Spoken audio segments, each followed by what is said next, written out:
Good morning all of you. अपना जो topic चल रहा था वो था ग्रीक और यूनानी भूगोलवेताओं का भूगोल में योगदान, जिसके अंतर्गत हमने 5 जो भूगोलवेता थे इनके बारे में पढ़ा था। फर्स्ट था होमर, जो क्या था, पद्य कवि था। इसकी 2 रचनाएं थी, इलियड, ओडेसी, और इसने पृथ्वी को गोलाकार कहा था, जो कि महासागरीय नदी से घिरी हुई मानी थी। और इसने 4 जो पौनों थी इनके बारे में वर्णन किया था। जो अगला भूगोलवेता था वो था थेल्स। ये भी यूनान का था। ये गणितज्ञ था। इसे गणितीय भूगोल का पिता कहा जाता है। इसने ज्योमिति की अनेक परियों की रचना की थी और पृथ्वी को पानी में तैरती हुई तस्करी के रूप में माना था। थर्ड था अनेक्जिमेंडर। जो अनेक्जिमेंडर था ये थेल्स का ही शिष्य था। ये भी मिलेटस का था, यूनान का था। इसने नोमोन का आविष्कार किया था, जो कि बेबीलोनिया जो यंत्र था, बेबीलोनिया का यंत्र था। और इसने सूर्य घड़ी, जो ये नोमोन यंत्र था, ये सूर्य घड़ी के समान था। इसको भी गणितीय भूगोल का पिता कहा जाता था। और जो अनेक्जिमेंडर है, इसने विश्व का प्रथम भूगोलवेता था जिसने मानचित्र बनाया था, और वो भी विश्व का ज्ञात मानचित्र बनाया था। अगला जो भूगोलवेता था वो था हेरोडोट्स। हेरोडोट्स का काल था 484 से 431 बीसी। इसे इतिहास का पिता भी कहा जाता है। इसकी जो रचना थी वो थी स्टोरिका, और इसने कहा था मिस्र है वो नील नदी का वरदान है। और इसने इसका यह भी कथन था कि समस्त इतिहास का वर्णन भौगोलिक दृष्टि से और समस्त भूगोल का वर्णन ऐतिहासिक दृष्टि से करना चाहिए। ये इसका हेरोडोट्स का कथन था। और यह अग्रणी प्रजाति वैज्ञानिक था। और इसने जो डेल्टा था उसके लिए त्रिभुजाकार वर्ड का यूज किया था, और अक्षांश देशांतर के आधार पर विश्व का मानचित्र बनाने का प्रयास किया था। और इन्होंने जैसे जो कैस्पियन सागर को आंतरिक सागर का है, और 3 महाद्वीप बताए थे। इसने यूरोप, एशिया और लीबिया। और हेरोडोट्स ने हिंद महासागर के लिए इरीथियन सागर शब्द का यूज किया था। काला सागर के यूग्जीरियन सी, बाल्कन पर्वतीय के लिए माउंट हेमस, अजो सागर के लिए पोलिस मायोटिस, और निस्टर है बोरेस्थेनिस, जो निस्टर नदी है उसके लिए, और डोन है इसके लिए निस्टर शब्द का यूज किया था। अगला जो भूगोलवेता था वो था हिकेटियस। हिकेटियस का काल था 550 बीसी से 476 बीसी थे। ये भी मिलेटस का था, गद्य कवि था। इसकी जो रचना थी वो थी जस्पिरिडियस। सेकंड रचना थी पेरिपल्स, थर्ड थी जेनोथोलॉजी। और इन्होंने भी जो यूरोपीय रूस था इसको केसिया का है, कैस्पियन सागर को हरकेनियन सी का है, डोन नदी को टेनेस या तमाइस का है, डेन्यूब नदी को ईस्ट रिवर का है, दक्षिणी यूरोप को कैल्ट और अफ्रीका को लीबिया का है। मैं आपको बार बार डेली इसलिए रिवाइज करवाती हूँ क्योंकि अगर ऐसे हम जो पीछा पड़ा हुआ रिवाइज करेंगे पीछे का, तो वो जल्दी लर्न हो जाएगा, साथ साथ होता रहेगा। अगला जो भूगोलवेता है वो है इरेटाथनीज। इरेटाथनीज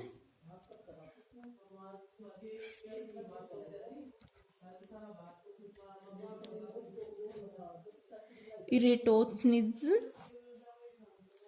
जो इरेटाथनीज है, इसका जो काल है वो है 276 से 194 बीसी।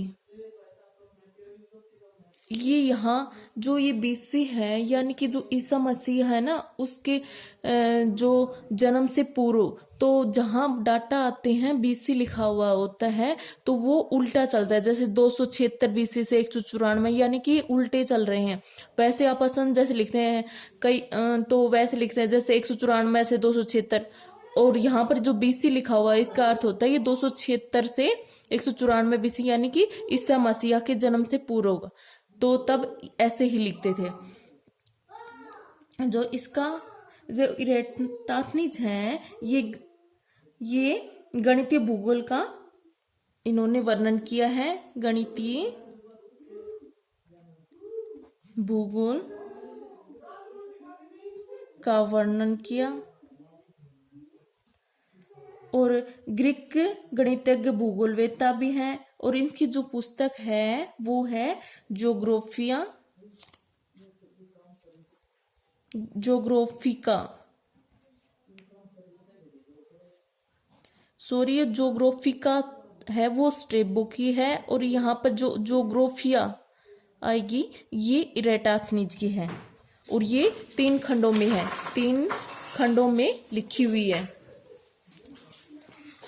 और इरेटाथनीज का जो मुख्य योगदान है वो है खगोल विज्ञान में, खगोल विज्ञान, और है गणितीय भूगोल में, गणितीय भूगोल में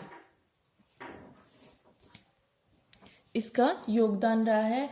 और इरेटाथनीज है, इनको भूगोल का पिता भी माना जाता है, भूगोल का पिता माना जाता है, क्योंकि इन्होंने जो ज्योग्राफी शब्द का सर्वप्रथम वर्णन पृथ्वी के लिए किया था। ज्योग्राफी शब्द का प्रयोग इन्होंने, ज्योग्राफी जो शब्द है ये किसकी देन है? इरेटाथनीज की। इसने ज्योग्राफी शब्द का प्रयोग किया था पृथ्वी वर्णन के लिए।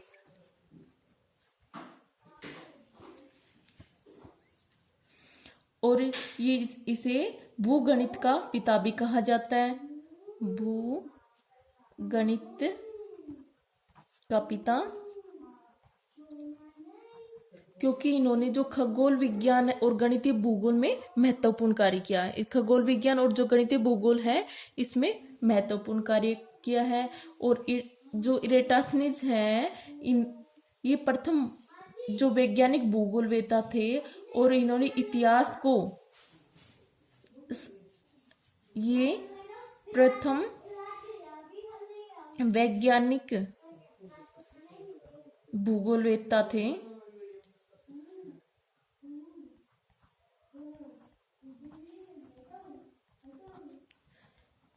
यह वैज्ञानिक इतिहास का संस्थापक माने जाता है, वैज्ञानिक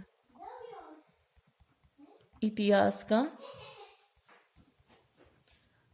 का संस्थापक माना जाता है। वैसे इतिहास का पिता किसे कहा है? हेरोडोट्स को हम पीछे पढ़ चुके हैं, इतिहास का पिता हेरोडोट्स है। और वैज्ञानिक इतिहास का पिता किसे माना है? इरेटाथनीज को। और इसने साइंटिफिक क्रोनोलॉजी, इसको वैज्ञानिक इतिहास को बोलते हैं साइंटिफिक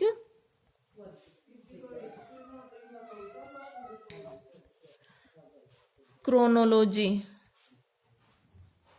का पिता माना जाता है। और इन्होंने अक्षांश और देशांतर की सहायता से विश्व का प्रथम मानचित्र बनाया था। अक्षांश और देशांतर व देशांतर की सहायता से विश्व का प्रथम मानचित्र बनाया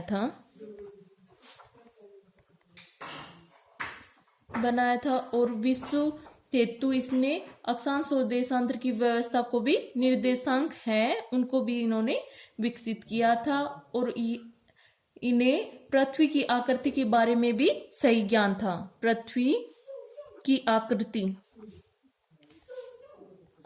के बारे में सही ज्ञान था। जो इरेटाथनीज है, इन्होंने जो पृथ्वी की परिधि का मापन किया था, तब इन्होंने बताई थी पृथ्वी की परिधि 2,52,000 स्केडिया यानी कि लगभग थी ये 28,000 मील इन्होंने बताई थी। जो कि बहुत कुछ, जो पहले थी ना, जो परिधि, पृथ्वी की जो अब परिधि है उससे बहुत कुछ शुद्ध है, यानी कि इसमें केवल 14% ही अशुद्धि मानी गई है। जो इन्होंने पृथ्वी की परिधि वैसे, और इरेटाथनीज है, इनके द्वारा जो वास योग्य विश्व था, वास योग्य विश्व को इन्हें एक्यूमेन शब्द का यूज किया है। एक्यूमेन कहा है, वास योग्य जो विश्व है इसके लिए एक्यूमेन कहा है, जिसका अर्थ होता है अधिवासित पृथ्वी। अधिवासित पृथ्वी। इस प्रकार जो इरेटाथनीज है इसने भूगोल में महत्वपूर्ण योगदान दिया है और इसने पृथ्वी की जो परिधि है इसके मापने के लिए इन्होंने साइने और अलेक्जेंड्रिया है एवं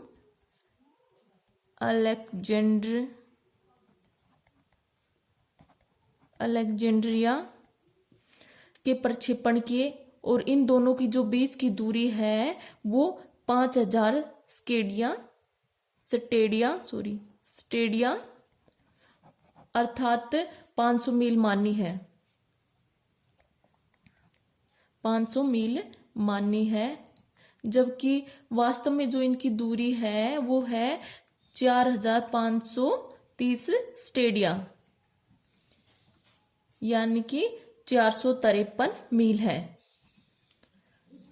साथ ही इन्होंने जो पृथ्वी की आकृति है उसको गोलाकार माना है।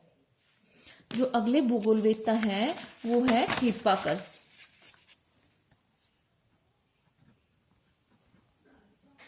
जो हिप्पार्कस है ये ग्रीक भूगोलवेत्ता है, गणित। इनका जो मुख्य योगदान है वो है खगोल विज्ञान व मानचित्र निर्माण में। हिप्पार्कस है, इनके जो समय है वो है 190 बीसी से 125 बीसी। और ये जो हिप्पार्कस है इन्होंने जो तारागण का प्रथम ज्ञात सूची का संग्रहण किया था। तारागणों की प्रथम ज्ञात सूची का संग्रह किया करता था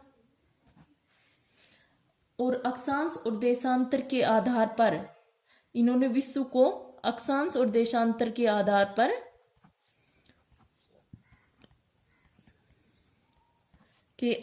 पर विश्व को क्लाइमेटा CLIMATA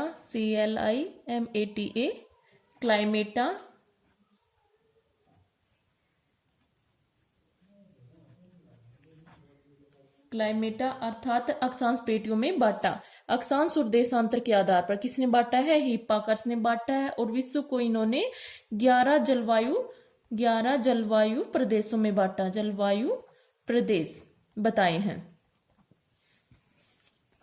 किसने? हिप्पार्कस के द्वारा। और ये पहला विद्वान था जिसने असीरियन गणित के आधार पर वृत्त है उसको 360 डिग्री में विभाजित किया है। असीरियन गणित के आधार पर और विषुवत रेखा को इसने बृहद्वृत्त माना है। वृत्त रेखा को बृहद्वृत्त माना है। और अक्षांश और देशांतर के आधार पर इसने एस्ट्रोलैब का निर्माण किया। एस्ट्रोलैब का निर्माण किया किसके आधार पर? अक्षांश और देशांतर के आधार पर।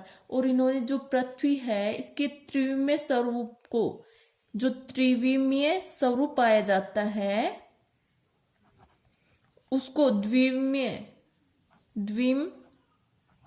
स्वरूप में प्रदर्शित किया है। और इसके लिए इसने स्टीरियोग्राफी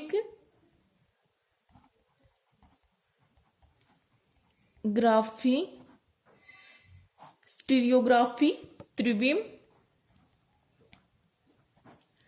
और वह ऑर्थोग्राफिक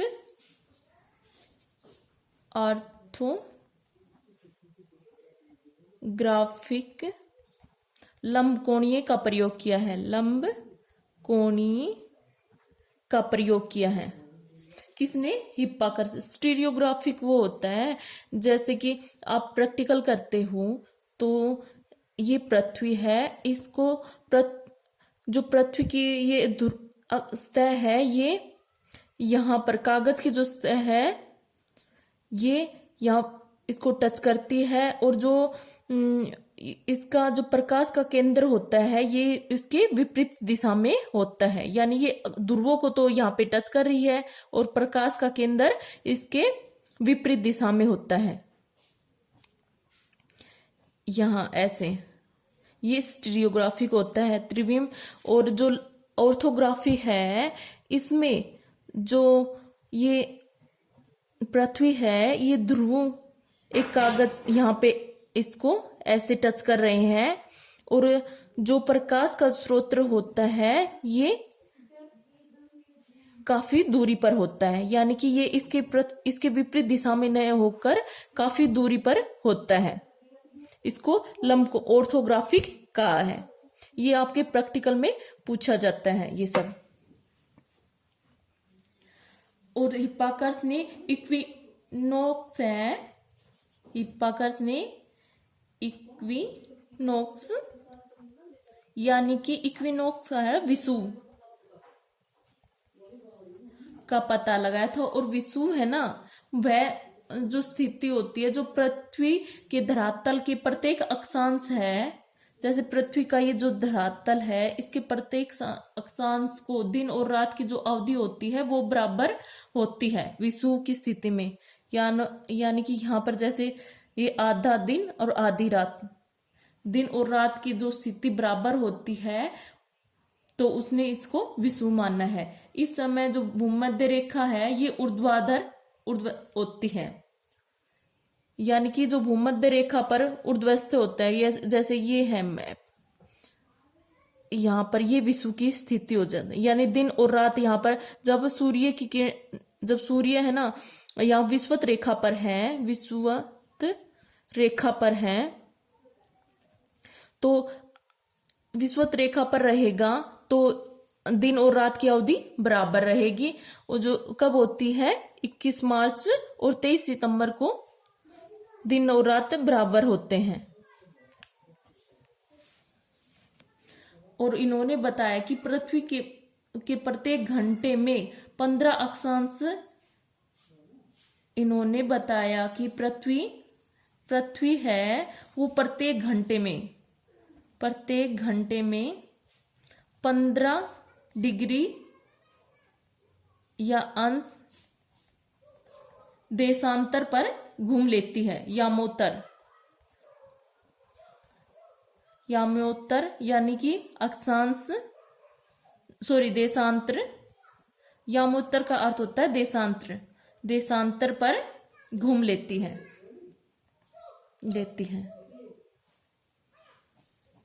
ये इन्होंने हिप्पार्कस के द्वारा वर्णन किया गया है और आगे का हम नेक्स्ट वीडियो में अध्ययन करेंगे। Thank you.